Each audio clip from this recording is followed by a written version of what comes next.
Hey guys, it's Kevin again, and I know what you guys are thinking. This pilot has not premiered for, it's not going to premiere for a couple months yet, so why am I reviewing it? Well, originally, guys, I wasn't planning on reviewing this pilot to you guys. I was planning on waiting till it actually premiered, but I figured all of a sudden, all these people are starting to review this pilot. I don't know what it is, but all of a sudden, people are starting to review it. So I had an opportunity to watch it for a while, and I pretty much, said to myself, I want to wait a little bit. I don't want to watch it yet, but honestly, I figured, you know what, so many people are reviewing it, I might as well. So I'm going to be reviewing to you the pilot of The Flash, season 1, episode 1, The Flash. And, this, pilot, I was obviously really looking forward to it, especially because of Arrow and because it's a spinoff of Arrow. Plus, Barry Allen's character was very, very good on Arrow, and I love the way they concluded on Arrow. It's very well done, in my opinion. Definitely, the way they did his arc, definitely. And one of the things that was great about them doing that is because we already love the character of Barry Allen, there's not much we really need to find out about him because we already know some stuff about him. But we do find out some good stuff, but this pilot was just amazing. It exceeded my expectations. I did not expect this show to be as good as it was. It is amazing. I'm really looking forward to the next episode, definitely. I really want it to be October because this show is just amazing. I already love it, and just, wow, what a great first episode. This is what a pilot definitely needs to be, in my opinion. I mean, here's the thing. I've said this before, no one does good superhero shows like the CW. They know what to do. They've done it with Arrow, and they've done it with Flash. They're both amazing shows, and they're both amazing. So let's just get to this pilot, basically. We see this flashback. We hear Barry Allen narrating to someone. We don't know what he's narrating to or who he's talking to or whatever. Now, my only complaint with this was I was like, do we really need a narration on this show? I mean, I was kind of thinking that, but we then see Barry Allen. He's trying to run away from this was like 14 years ago. He's a little kid. He's trying to run away from the bullies, and he gets home, and his mother, Nora, bandages his wounds. And Barry says that the bullies beat him up when he tried to defend his classmates. And Nora assures him that it's best to have a good heart than fast legs, which is kind of funny because he does end up having fast legs. Then we see Barry's father, Henry. He comes home and his wife jokingly tells him that Barry won a fight, and Henry congratulates his son and tells him no more fighting. So that night, though, that was the night that things sort of changed for Barry. Barry heard a noise outside, stared at his fish tank in the water as it rised out of it. He then found Snora surrounded by a red and yellow blur. Henry comes in, tells Barry to run. Barry suddenly finds himself blocks away, standing in a street, calling to his parents, and Barry starts to run home. So that was a great way to start, definitely. I love the way they started.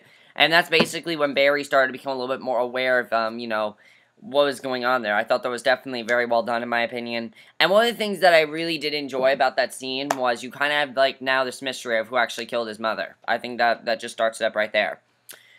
So then Barry's late getting to a crime scene. We see detectives Joe West and Fred Cryer there. Now, I really like this character of Joe West. He's he's played by Jesse L. Martin. I really like his character. Very good acting from him. They're there with Captain Singe, and they've identified the Martin brothers, Clyde and Martin. Now, the Martin brothers have killed a security guard, and Singh impatiently demands to know when their crime lab scientist is going to arrive. Now, the captain warns Joe that he can't keep covering for Barry. Barry then does come running up, and when Singh asks what his excuse is at the time, Joe says he was running an errand for him, and Barry plays along. You can see that Joe really is good friends with Barry. You can see that. He then goes to work, identifies the getaway car by its tire truck. Barry also finds some animal excrement in the track and takes a sample of it. So then in his lab, Barry's working on the case, and Joe's daughter, Iris, comes in. Now, this is a lot like Felicity and Oliver on Arrow. You know they're going to get together at some point. You don't want them to get together right now, but they have so much, they're not together.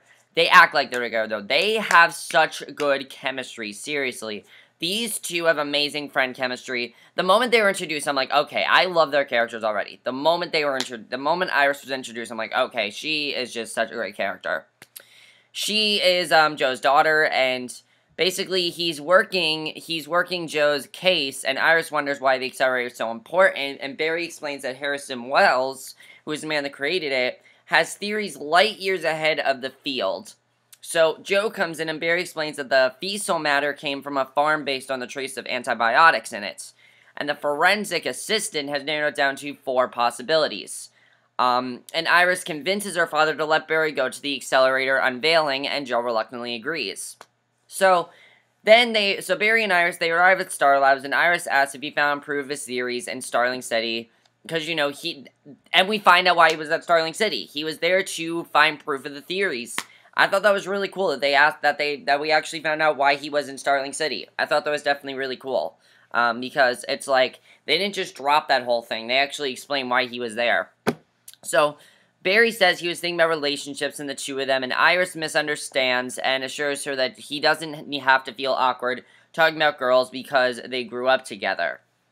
What she doesn't realize is that he definitely does like her. You can just tell they have this chemistry, and definitely he likes her. It's a lot like Felicity and Oliver.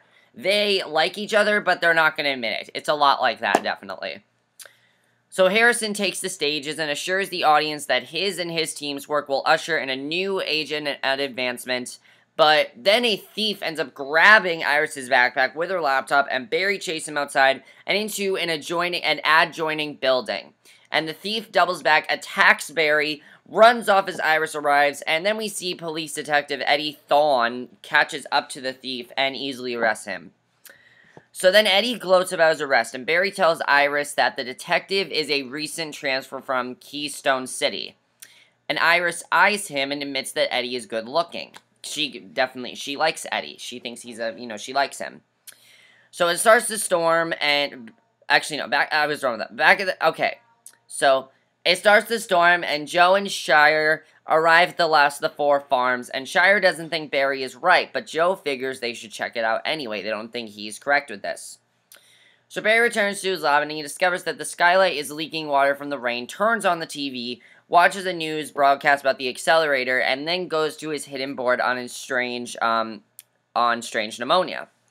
So, among the newspaper clippings is one about the arrest of Henry for Nora's murder. Now, that was huge when we found that. I was like, whoa, that's big.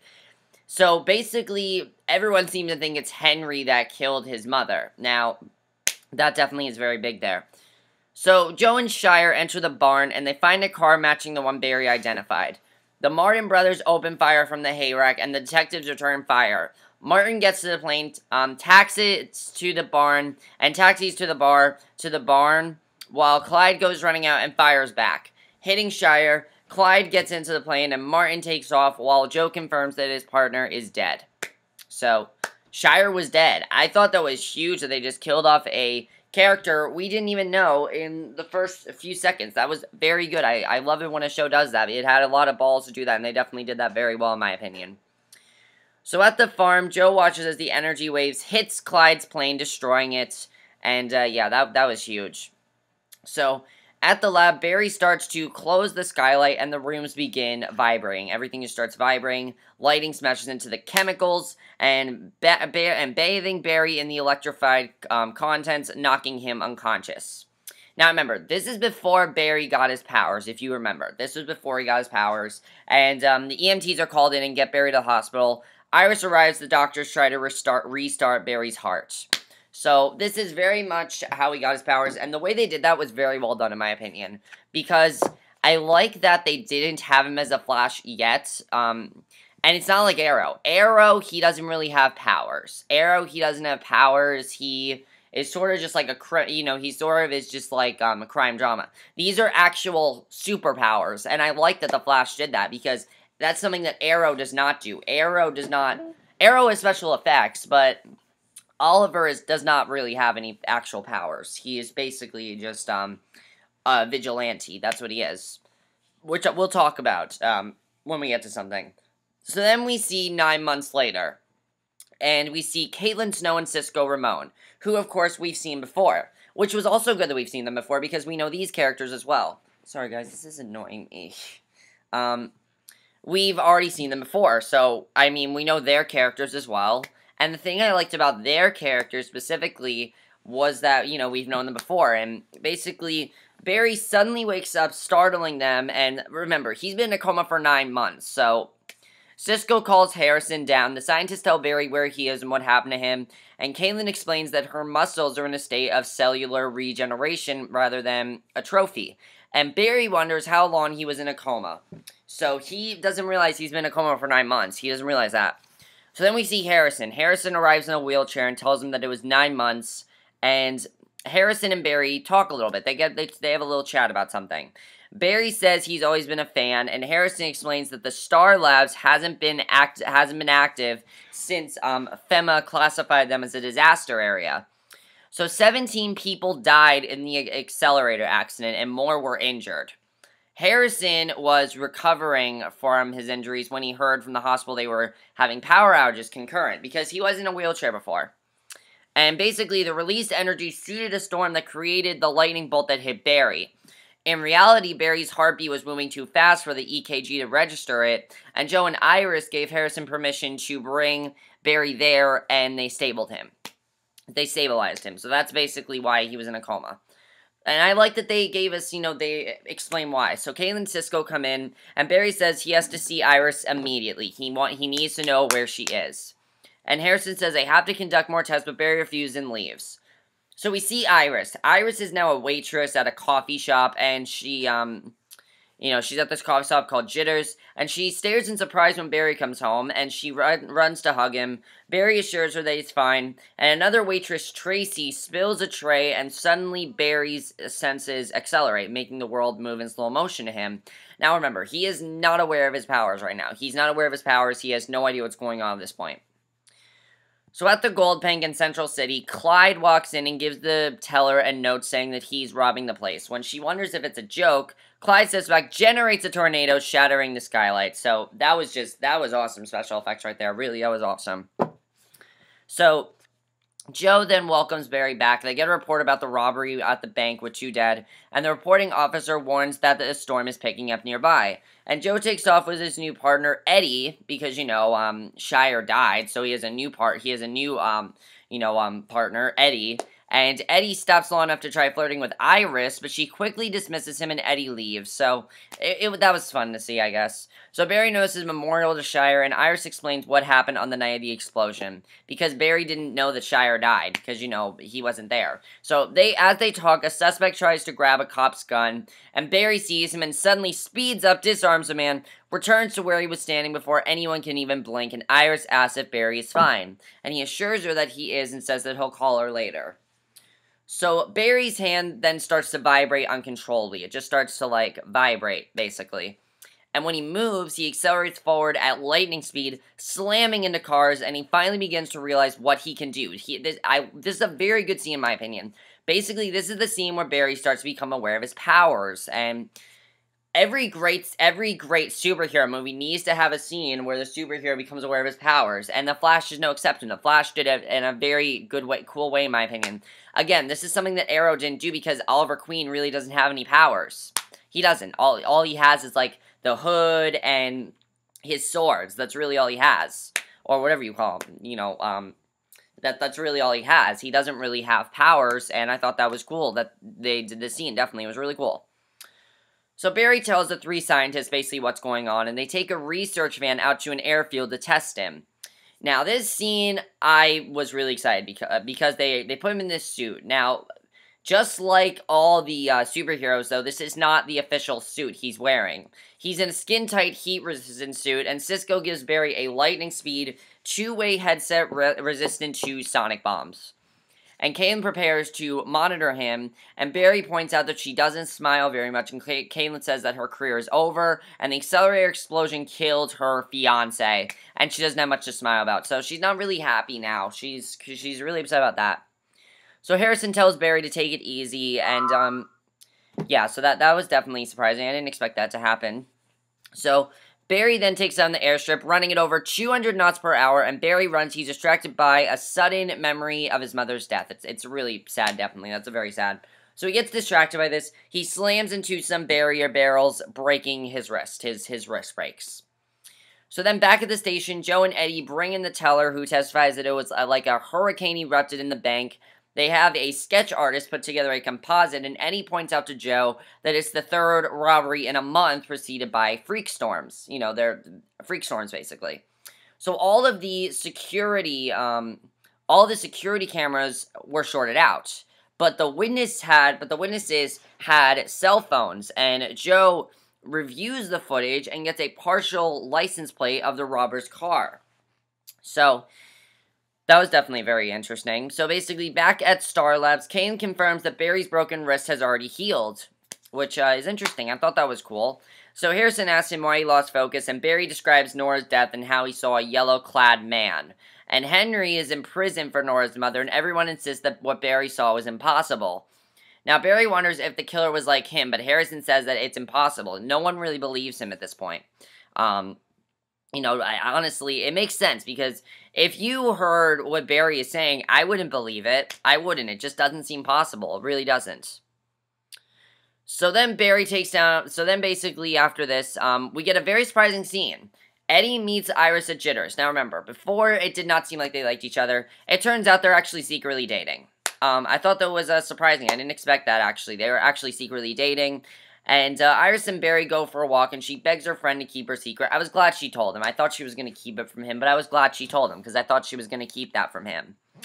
And she explains that Eddie covered for her when she was visiting Barry in his coma. And she bought him a cup of coffee, and things basically developed from there, and that's how they became close. That's just what happened. They became close. So, Barry complains that he doesn't like lying to Joe, and police cars drive by pursuing Clyde, and one of the squad cars goes out of control, and Barry gets Iris out of the way just in time. He runs after the car, leaps into the front seat, and Clyde goes for his gun. And Barry grabs a reel, yanks, and flips the car over. Clyde walks away, and when Barry calls to him, the robber turns and generates a fog cloud. He fades away into the mist. Another car slams into Clyde's car and overturns, and Barry gets out of the way just in time. So the EMTs take away the dead driver, and Joe runs up and confirms that Barry and Iris are all right. He blames Barry for taking Iris out, and Barry takes him aside so they can talk privately. And Barry says that it's Clyde, even though he apparently died, and tries to explain that the robber can control the weather without revealing his own related powers. Now, Joe tells him that's another part of his conspiracy theories, and he doesn't believe anything that Barry says. He does not think it's true, until Eddie shows him a sketch artist of the robbery, and he sees that it is Clyde. So, Barry was correct about that. So Barry goes to the lab, accuses them of knowing others were affected by the explosion, and Harrison brings up a video and explains that they somehow opened up an extra dimensional portal, releasing unknown energies into the world. And they map the dimension, but have no idea who or what was exposed and who might have been made of humans. And Harrison insists that what's important is Barry, and that his body could hold untold genetic treasures. So the scientist tells Barry that he's not a hero. Barry turns and walks out without a word. So he runs away, and he remembers the night of his mother's murder. It's a very hard scene to watch. You know, his Henry's gang arrested, and it's just a very hard scene to watch. Now, this next scene was awesome, in my opinion. This was probably the highlight of the episode. Definitely the highlight. Barry goes to Starling City. Now, when he went to Starling City, I'm like, okay, he's gonna meet up with Oliver. And he did. He met up with Oliver. Basically, Oliver, he tells him what happened, and Arrow, and, he wonders why Barry came to him. And he explains that he always wanted to do more. If he screwed up on his first opportunity and someone died, and Oliver warns him that if he's going to become a hero, then Barry will make mistakes, because he's made plenty of them. And when Barry worries that he can't be like Arrow, Arrow says that he can be better. He can be a hero rather than a vigilante, and because that's perfectly what this show is trying to say, is that the Flash is a hero, but Oliver is just a vigilante, and he tells Barry to wear a mask and leaves, and I thought that was very good advice. Definitely the highlight of the episode was that confrontation between them. Thought that was awesome, that was awesome there. So, back at Star Labs, Barry tells Kane and Cisco that he's been going over unsolved cases for the last 9 months, and he discovered a sharp increase in unexplained deaths and missing people. And he figures that the meta-humans are responsible, and asks the scientists to help him capture Clyde and anyone like him. So, they agree, and Cisco says that he has something that can help Barry. He unveils a red bodysuit that is fire-resistant. This is the official Flash suit, and I thought that was awesome when he showed that. So Joe and Eddie, they drive to the farm where Shire died, and they enter the barn, guns drawn. Clyde is sitting there waiting for them, and this was just such an awesome scene. He explains he woke up on the ground after the plane blew up, and he realized that he was God. Clyde summons a miniature storm, blasts the two officers back, knocking Eddie out, and when Joe points out that God won't need to rob banks, Clyde admits that he has been thinking too small, generates a tornado, and he heads towards the city within tornado. Barry suggested he run it around the corner to its rotation. The scientists warned that he'd have to hit 700 miles per hour to pull it off, and Caleb warns Barry that he could die from the strain, and Barry insists that he has to try and glances over at Joe. The tornado finally displaces. Barry collapses, his hood knocked off. Clyde draws his gun, prepares to shoot him. So yeah, there's very intense shit going down. Really awesome effects, though, in this scene, definitely. Joe shoots, kills him first, runs up, and then kneels down next to Barry. So, Joe killed, Clyde, obviously. So, Clyde is not the person, obviously, Clyde is not going to be the person that killed Barry's mother. That just does not seem possible now. So the next morning, the police clean up the farm, and Barry tells Joe how he got his powers, because, you know, Joe didn't believe him, and Joe apologized for not believing him, because now he knows that it is, in fact, true, and he realizes that Henry is innocent. So, Joe makes Barry promise not to tell Iris anything about what he can do, so she stays safe. So, that's going to be very interesting to see if Barry does eventually tell her, because I feel he does need to tell her. I mean, she's his best friend, they're very close, she told him a very personal secret that her father does not know about, so I really feel Barry's going to tell her eventually, at some point. I don't know when, but I feel he is definitely going to tell her at some point. So, Barry then goes to visit his father at the prison and tells him that he just got out of a fight, and his father is proud that he won, and Barry assures Henry that he knows he didn't kill Nora. He knows for a fact that it's not his father that did it. And he says that he finally has a way to find the person who killed Nora and stop them. So Henry tells him that it's time to let it go, but however, Barry tells him that he's proud to be his son. So Eddie meets Iris at the coffee shop, and we see that, and then we see Cisco decorates the bodysuit with a lightning bolt insignia, and Barry and Henry put their hands to the opposite side of the divine glass and say that they love each other, and basically Barry has them become the alter ego, the Flash. Now, that seems like it's going to be the end of the episode. However, we then see Harrison, and he goes to a secret chamber, gets out of his wheelchair, and the second he did that, I'm like, okay, there is something up with this guy. There's something he is not telling us. He activates a display device that shows a newspaper article, and it talks about the Flash vanishing in a crisis on April 25th, 2024. So clearly there is something this guy is hiding. He's obviously from the future. He is there. I think he is there to prevent something. I think that's what this is trying to show. A lot of people are freaking out. They're thinking this means the Flash Infinite Crisis or something like that. I think that's what it's called. Yeah, they're pretty much sure that's what they think this means. I'm not going to say that's what this means because I don't think they go that far just yet. I do, however, think they are setting up Justice League. I definitely feel they're doing that because of one thing we did see at the end of this episode.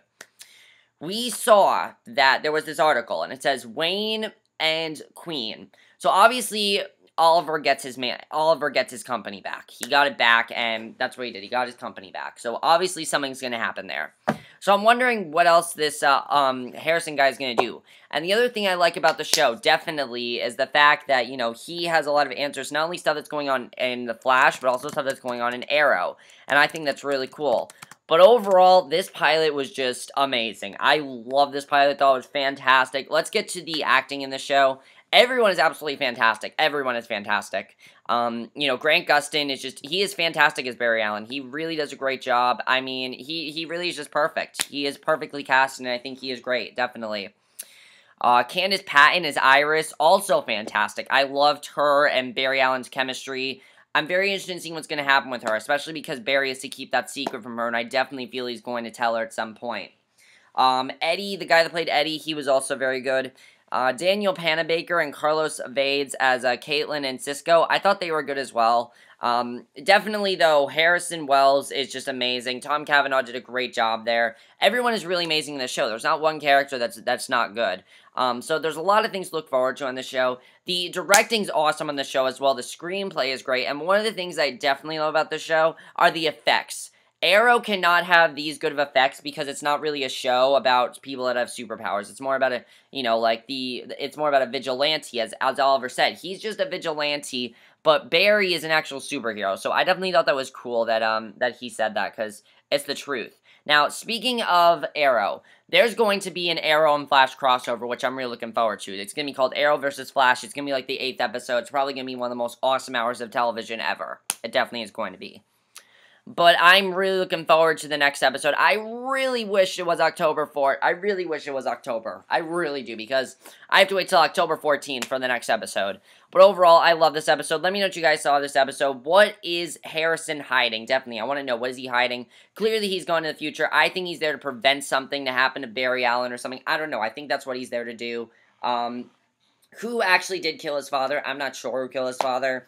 Again, guys, I don't read the comics. I'm just going to say that right now. I do not read the I never read comics to superhero shows, because I know if they're going to be a movie or a TV show, I don't want them spoiled for me. So, I don't read the comics. Well, that's my review. Hope you guys enjoyed. See you guys in my next video, which will be my review for the season premiere of the final season of Boardwalk Empire. So, I'll see you guys for that. Okay, by the way, guys, I will leave the link down below to watch this episode if you guys want to, because I definitely feel you guys should definitely check out this show for yourselves. It is amazing, and I just really hope all of you check it out, because it really is fantastic. And the other thing I do want to say about this show is the fact that it is definitely, you know, the CW just did an amazing job with it, and really, it was just fantastic. It's probably going to end up being my favorite fall show, definitely probably going to be my favorite fall show. That's my review. Hope you guys enjoyed. See you guys in my next video. Okay, bye.